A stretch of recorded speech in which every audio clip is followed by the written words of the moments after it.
खबर यूपी के झांसी से है, जहां जिले के सकरार थाना क्षेत्र के अंतर्गत रौतेयाना में रहने वाले 70 मजदूरों को कर्नाटक में बंधक बनाए जाने तथा पूर्व केंद्रीय मंत्री प्रदीप जैन आदित्य के प्रयास के बाद मुक्त कराए जाने के मामले में आज सभी मजदूरों को झांसी लाया गया। झांसी स्टेशन पर खुद पूर्व केंद्रीय मंत्री सहित अन्य लोगों ने इन मजदूरों का माल्यार्पण कर स्वागत किया। इन मजदूरों के चेहरों पर खौफ के साथ साथ खुशी की लहर भी देखी गई। मजदूरों का कहना था कि भगवान किसी को भी ऐसे दिन ना दिखाए। हमसे केवल काम कराया जाता था और बदले में केवल कुछ आटा दिया जाता था, जिसके कारण हम जीवित रहे। हर सुबह उन्हें यह उम्मीद नजर आती थी कि कोई भी उन्हें इस नरक से निकाल दे। यह गरीब मजदूरों की वह दर्द भरी कहानी है जो उन्होंने सकरार से जाने के बाद पहले महाराष्ट्र तथा फिर कर्नाटक में बंधक बनकर भोगी। इन गरीब मजदूरों का कहना था कि पूर्व केंद्रीय मंत्री प्रदीप जैन आदित्य की कोशिशों से ही वह मुक्त होकर अपने घरों को लौट सके हैं। आज जैसे ही झेलम एक्सप्रेस से ये मजदूर झांसी पहुंचे, स्टेशन पर पूर्व केंद्रीय मंत्री सहित अन्य लोगों ने उन्हें हार फूल पहनाकर उनका स्वागत किया। महिलाओं के गोदी में छोटे छोटे बच्चों को देखकर लोगों का दिल पसीज आया। कोई अपने सिर पर भारी भरकम बोरी रखे हुए था तो कोई महिला गोद में अपने छोटे छोटे मासूम बच्चों को संभाल कर ट्रेन से उतर रही थी। आंखों में दर्द था। मजदूरों में पारीक्षत, कुसुम और उर्मिला समेत अन्य सभी का कहना था कि 3 माह पहले एक ठेकेदार के माध्यम से वह मजदूरी के लिए गए थे। एक अन्य महिला मजदूर सन्नो ने बताया कि वह सभी सकरार के रहने वाले हैं। उन्हें पहले महाराष्ट्र ले जाया गया, इसके बाद फिर उन्हें इंदौर के नाम पर कर्नाटक ले जाया गया, जहां 400 रुपये दिहाड़ी देने की बात की गई, लेकिन उन्हें एक भी पैसा नहीं दिया गया। वहां बंधक बनाकर उनसे मजदूरी कराई जाने लगी। केवल दिहाड़ी के नाम पर उन्हें कुछ आटा और सब्जी दे दी जाती थी ताकि वह जीवित रहें। यहाँ तक कि उनके साथ गए नाबालिग बच्चों से भी काम कराया जाता था। कर्नाटक में उनसे गन्ने कटवाए जाते थे, जबकि यह काम उनमें से किसी को नहीं आता था। वह केवल भवन निर्माण की मजदूरी का काम जानते थे। इसके बाद भी उनसे जबरन काम कराया जाता था। उन्हें बुरी तरह से बंधक बनाकर रखा गया था। सन्नो का कहना है कि उसके पति किसी तरह वहां से निकल कर आ गए और इसके बाद पूर्व केंद्रीय मंत्री प्रदीप जैन आदित्य ने उन्हें मुक्त कराया। यदि वह नहीं होते तो हम शायद ही कभी आज़ाद हो पाते।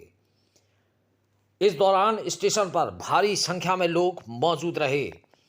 पूर्व केंद्रीय मंत्री प्रदीप जैन आदित्य ने मजदूरों के इस मामले को लेकर प्रदेश सरकार को कटघरे में खड़ा किया। उन्होंने कहा कि सरकार को इस मामले में जवाब देना चाहिए। मजदूरों का किस तरह से बुंदेलखंड से पलायन हो रहा है, यह बताने के लिए काफ़ी है कि सरकार की सारी योजनाएं फेल हैं। उन्होंने कहा कि जब तक सरकार कठोर कदम नहीं उठाएगी, यहाँ से पलायन नहीं रुकेगा। हम कल सकरार जाकर सारे लोगों से एक शपथ पत्र दाखिल करवाएंगे कि वे कहीं गांव छोड़कर नहीं जाएंगे, बल्कि यहीं पर अपना काम हासिल करेंगे, क्योंकि मनरेगा के तहत उन्हें भी काम मिलने का कानूनी अधिकार है और सरकार को इस अधिकार को मजदूरों को देना ही होगा। झांसी से दीप न्यूज के लिए दीपक चंदेल की रिपोर्ट।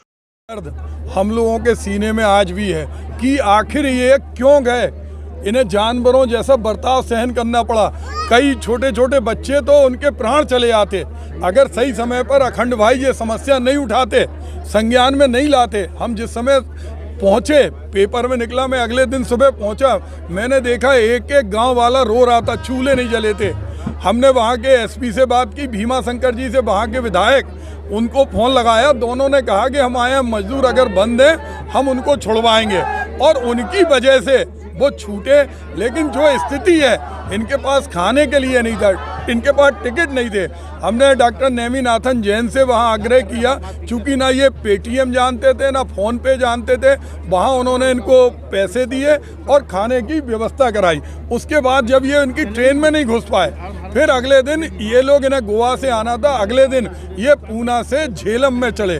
हमने पूना में अभय जैन से कहा, हमने कहा ऐसे ऐसे हमारा श्रम अधिकार वाली श्रम शक्ति आपके यहाँ है, परेशान है। वो पहुँचे, उन्होंने खाने की व्यवस्था की और भोपाल के अंदर हमारे गुड्डू अग्रवाल कार्तिकेय जैन ने भोजन की व्यवस्था की, बबीना में की। लोगों के अंदर एक चीज़ है कि हमारी जो श्रम शक्ति है, हमारे जो अन्नदाता हैं, ये दरबदर की ठोकरें नहीं खाएं। मुख्यमंत्री जी को जवाब देना चाहिए कि आज ये मजदूर तो उनके चंगुल से आ गए, रोज़ जो सैकड़ों हजारों की संख्या में यहाँ से पलायन हो रहा, इसको कौन रोकेगा? जुमलेबाजी कब तक होगी? आज कोई जनप्रतिनिधि, किसी को कोई मतलब नहीं, इनमें कोई मर जाता। आज उत्तरकाशी के अंदर सुरंग के अंदर लोग फंसे हैं, तड़प रहे, लेकिन ये तो उससे दर्दनाक वेदना से थे। आज जिस तरह से लोग आगे आए, हमारे सभी साथी, और मैं कहूँगा ऐसे ऐसे लोग हैं जितने, चाहे अखंड भाई हो, सीताराम यादव जी आ रहे थे, कहले हमें चलना है, हमने खुद माला खरीद लाए और सॉल की जगह हमने कहा सॉल मत लाओ, कम्बल लेके आए। तो इनकी जो तड़प है, जो इनकी वेदना है, उसके लिए कल हम लोग अर्जार जाएंगे, सकरार जाएंगे वहाँ से, और वहाँ इनसे एक शपथ पत्र भरवाएंगे कि हम अपनी माटी को छोड़कर काम की तलाश में नहीं जाएंगे, हमें यही काम चाहिए, क्योंकि मनरेगा के अंदर भी इनका अधिकार है, कानून है। वो कानून मुख्यमंत्री जी अपनी जेब में दबा के बैठे हैं, उस कानून को हम उजागर करवाने देंगे और इनको काम दिलाने का पूरा प्रयास करेंगे। और इनको जाने के लिए हम अकेले इनको नहीं, जितने भी मजदूर पलायन करते हैं ट्रेन के टॉयलेट के अंदर बैठ के, जनरल क्लास में बैठ के, उनसे हमारी यही अपील है कि हम लोग अभी जिंदा हैं, हम लोग इनकी लड़ाई को लड़ेंगे। निश्चित रूप से हमने अभी, चूंकि इनकी FIR वहाँ इन्होंने नहीं कराना चाहिए, हम लोग यहाँ चल के पहले इन लोगों ने गए थे, लेकिन सकरार थाने में इनकी FIR नहीं लिखी गई थी। कल शपथ पत्र बनाने के बाद इनसे हम पूछेंगे, और जो ये कहेंगे, हमें इसमें कोई राजनीति नहीं करना, हमें इनको काम दिलाना है। प्रदीप, वो क्या नाम उसका, ठेकेदार ले गया था, महाराष्ट्र का था वो उसने बोला था हमको कि हम इंदौर ले जाएंगे, 400-500 रुपये दिन देंगे आपको दहाड़ी, और वहाँ से लेके महाराष्ट्र में हमको उसने धोखे से काम करवाता रहा और पैसे ही आप रखता रहा, और हमसे बोलता रहा पैसे इकट्ठे मिलेंगे आपको। हमने सोचा कि चलो मिलेंगे, धीरे धीरे काम करते रहे। वहाँ से हमको छूट नहीं मिला है, हमने बोलता रहा और मारने की धमकी देता रहा, अगर तुम कहीं जाओगे तो मारेंगे हम लोग। हम लोग सब जैसे लेबर वाले हैं तो वो परेशान तो होंगे ही होंगे, खर्चे पाने के लिए परेशान हुए हम लोग। फिर कही कि चलो अभी काम करोगे, तैयारी करो और आपको चलना है दूसरी साइड पे काम के लिए। हमने सोचा कहीं अच्छी जगह, बोले इंदौर साइड चलना है, तो हमने वहाँ से हम लोग तो निकाल लेंगे। फिर जिस सीधा उसने वहाँ ट्रैक्टर में बैठाया और सीधा ले गया हमको कर्नाटक में उसने गन्ना का काम करवाता रहा, कटवाता, किसी पे नहीं बनता, हम लोगों ने कभी किया नहीं है ये काम, और वो करवाता रहा मेहनत हम लोगों से। नाबालग बच्चा भी काम करवाते रहे, झुग्गिन पे रखने के लिए ले गए थे बच्चों को, जो उनसे भी काम करवाता रहा हम लोगों से। कितने लोग थे ऐसे आप लोग? हम 70 थे पूरे काम करने वाले, वो बच्चे थे वो अलग हैं, 100 नहीं आ पाए। वो बंदी ऐसा बना रखा था उसने हमको कि निकलने की हमको नहीं मौका मिला है। कैसे छूटे आप?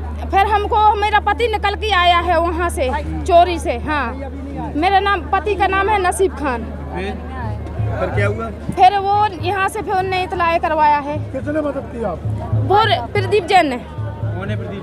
प्रदीप जैन ये कांग्रेस के नेता हैं। उन्होंने हम लोगन की व्यवस्था है कि हर जगह पे खाना पीना, वहाँ से फिर पुलिस भेजा उन्होंने हमको। फिर वहाँ से पुलिस लेके आई थाने में भी उन्होंने पैसा भर दिया था, वो भी नहीं सुन रहे थे। फिर इनने फोन लगाया कि मेरे आदमी को परेशान कर दिया है, क्यों कर रहा है। फिर वहाँ से बोले कि चलो हम ट्रैक्टर से छोड़ के आएंगे। फिर पुलिस लेके आई ट्रैक्टर से हमको, वो भी आया साथ में, ट्रैक्टर से छोड़ के उसने कुछ नहीं दिया हमको, वो छोड़ के वो चला गया। फिर धन्यवाद देना जा रही है। अब हम जिंदा इनको प्रदीप जैन को धन्यवाद देंगे हम। कैसा लग रहा है घर पहुँच के?